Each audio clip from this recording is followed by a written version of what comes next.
ইরানের বিরুদ্ধে মার্কিন সামরিক পদক্ষেপের জরুরি চাহিদা পূরণ এবং অন্যান্য খাতের ব্যয় মেটাতে কংগ্রেসের কাছে ৮৭.৬ বিলিয়ন বা $৮,৭০০ কোটি অনুমোদনের আহ্বান জানিয়েছে হোয়াইট হাউস। কংগ্রেস কর্তৃক প্রেসিডেন্টের যুদ্ধ ক্ষমতা সীমিত করার এক প্রতীকী প্রস্তাব পাশের পরদিনই এই বিশাল অঙ্কের তহবিল চাওয়া হলো।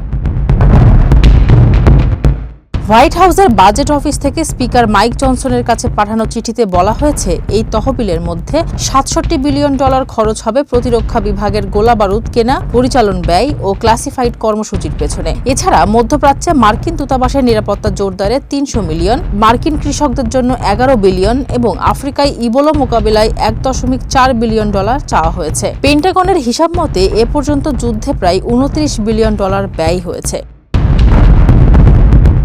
তবে সামনে নভেম্বরে মধ্যবর্তী নির্বাচন থাকায় এবং যুদ্ধটি মার্কিন ভোটারদের কাছে জনপ্রিয় না হওয়ায় এই প্রস্তাব কংগ্রেসে কঠিন চ্যালেঞ্জের মুখে পড়বে। এদিকে ট্রাম্পের যুদ্ধ ক্ষমতার বিপক্ষে ভোট দেওয়া ৪ রিপাবলিকান সিনেটরের একজন বিল ক্যাসিডি জানান, রুদ্ধদ্বার বৈঠকে প্রেসিডেন্টের সাথে তার তীব্র চিৎকার চেঁচামেচি হয়েছে। ক্যাসিডির অভিযোগ, ৪ সপ্তাহের কথা বলে ইরান যুদ্ধ ৪ মাস ধরে চালানো হচ্ছে।